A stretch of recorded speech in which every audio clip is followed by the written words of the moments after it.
era of great all-rounders, he was perhaps the greatest. He was a charismatic and inspiring leader.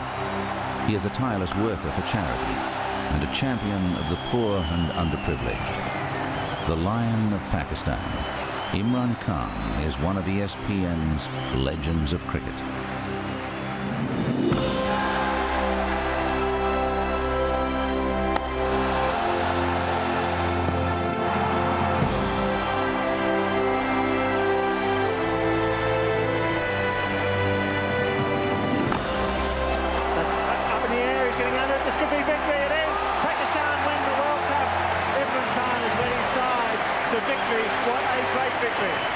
In the twilight of his career, Imran Khan led Pakistan to its greatest triumph, an improbable victory in the 1992 World Cup. When Imran was captain, there was never any question of anyone else being in charge. And I think that, probably more than anything, is what won them that World Cup down in Australia. And more than anything, it's the thing that has put him on a bit of a pedestal in terms of Pakistan cricket. I mean, Imran Khan is right up there, considered to be the #1 man in Pakistan cricket.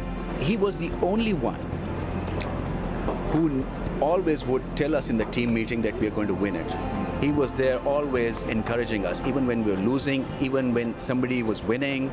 You know, to keep that spirit going through when you're losing is important. I think he led simply outstandingly well in that World Cup.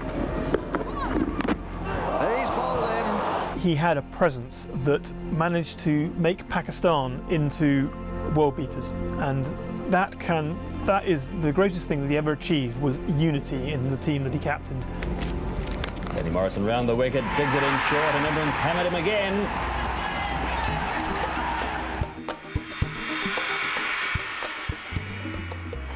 As a bowler, Imran had genuine pace and could move the old and new ball in the air. Well, that's got to be close. He didn't offer a shot, and Barnes is out. Very highly talented, very skilled with the ball, and also very able with the bat. So a great all-rounder, one of the best of that time. And in Test cricket, he was a difficult opponent because he could bowl really quickly, very aggressively, and make some runs down the order as well. I thought he was an exceptional bowler. He was the first one who introduced reverse swing and genuine pace. If you had a pace meter on Imran Khan, he would have been up around about 87, 88 miles an hour, which for a fellow with an action of economy, it was quite good. It's gone. Very positive, very aggressive. He hated to lose against any side. He wanted his team to perform like him, to behave like him, and that was to believe in the ability and believe that they can win against any side. So he was really, really tough on himself and on his team, and that's why Pakistan team has performed so well under him. Imran was a stylish, hard-hitting batsman with a sound, orthodox technique. Oh, pulled it away, beautiful shot. Imran Khan, I think towards the end of his career, realized that his pace was going down as a bowler and he had to contribute more as a batsman. And towards the end of his career, he became, I think, one of the better batsmen in the world, started batting at number 3, number 4.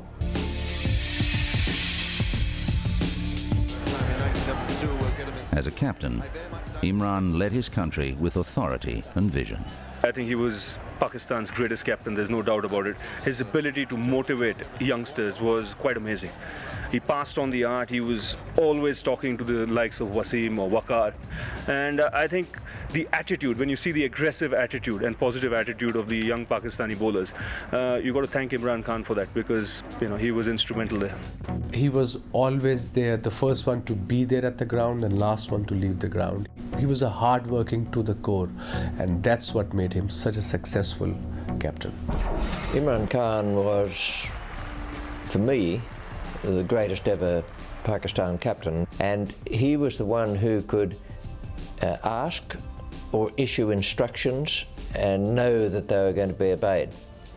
He's the only one I've known over the years who could do that. A wonderful cricketer as well.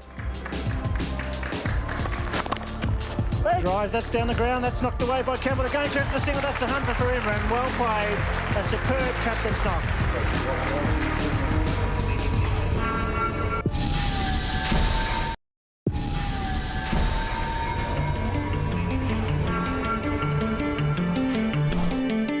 Imran Khan was first selected for Pakistan in 1971, aged 18.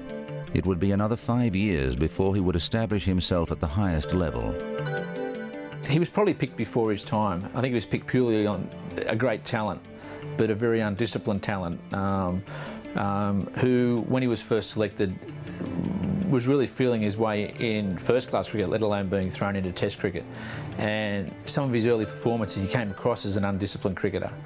And he really didn't solidify his place in the side until 1975, 1976. But in that meantime, from his Test debut in 71 through there, he had studied at Oxford University. And I think learnt much about life, much about himself, and much about cricket in that period. In 1976-77, Imran finally made an impact on Test cricket when he took 4 wickets in an innings and made a half-century against New Zealand. In Australia, later that season, he took 5 wickets in the second innings of the second Test. A week later, he took 12 wickets in Sydney. Probably his first great performance was in Sydney in 76-7 when he took 12 wickets. And that was the series that he sort of became an established Test cricketer. And his game evolved from there. Imran Khan was a fantastic cricketer, so he could lead from the front. He would never ask people to go out there to do things he couldn't do or to tell people things that were impossible, because he knew he could do it if that means others could do it. Bat, ball, in the field, fantastic athlete. That series that he had against the West Indies was a tough series because West Indies had an outstanding team. But because he believed, he made Pakistan believe. Yeah. After taking 25 wickets against the West Indies in the Caribbean, Imran joined World Series cricket. In the company of the world's finest fast men, he honed his bowling skills even further. For a budding fast bowler to be in an environment that also featured opponents such as Lilly and the great West Indies fast bowlers, Roberts, Holding, Garner. And he also had the good fortune, playing for the World 11 in World Series cricket, that he was playing with fast bowlers such as Mike Proctor. Well, I don't know whether I gave advice to Imran Khan or he gave me advice. It was really a matter of discussing the game of cricket. World Series cricket was a huge challenge. We were quite matey. We just discussed the pros and cons of being all-rounders. I think I must say whatever Pakistan cricket has done after Imran's retirement or Javed Miandad's retirement, those two main guys showed us that how to tackle the world, how to tackle the world cricket and how to beat the world cricket. And after that we won a lot of series against a lot of sides, even their home turfs. And I think that's the positive mark Imran left in me, in Waqar Younis, and in people like Umar Gul, people like Shoaib Akhtar, all these bowlers. And that's what we picked up from him. And I think we should thank Imran Khan to give us the good foundation how to be a great fast bowler. I would say that Imran was the one that I rated very highly. Penetrative new ball bowler. As a batsman, he could bat any sort of innings, where he could bat high in the order and play a very subdued sort of innings, or if necessary, take the attack to the bowler and change the course of the match. And of course, he fielded sort of okay, and he was a captain. And he was more consistent, I believe, than the rest of us. From 1979 to 1982, Imran was clearly Pakistan's chief strike bowler. Against Sri Lanka in 1982, he took 8 for 58 and 6 for 58. Still the best match statistics in Test history for a Pakistani bowler. In England in 1982, Imran Khan was a revelation.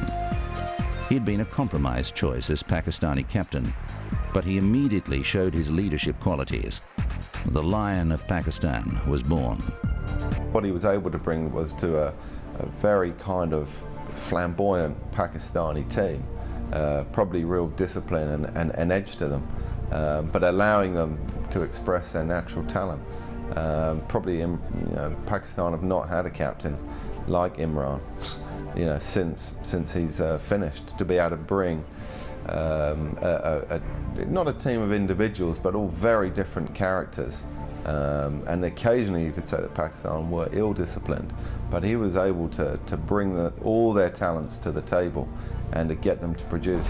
Pakistan, I think, have produced a lot of great cricketers, but they have never really produced too many great teams because of leadership. And I think Imran Khan, the leadership that he brought to that Pakistan team, made him, in my opinion, the greatest captain Pakistan perhaps ever had, but certainly the best one I ever saw. After losing the England series narrowly, Pakistan went on to beat Australia and England at home. In these two series, totaling 9 Test matches, Imran took an amazing 53 wickets. During the 1982-83 series against India, Imran took 40 wickets in the series, despite struggling with what was thought to be deep-seated bruising to a shin.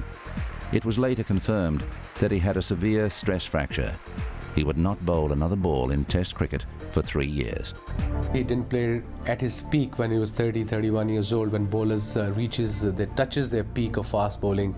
When you get to know as a bowler about reverse swing, when you know as a bowler how to bowl the new ball, Imran didn't play for 2 years because of his shin injuries. So I think he got 366 wickets. He would have been easily gone past 450, I reckon, if he would have played those 2 years. But definitely one of the fastest bowlers in that particular era, that's for sure, and dangerous.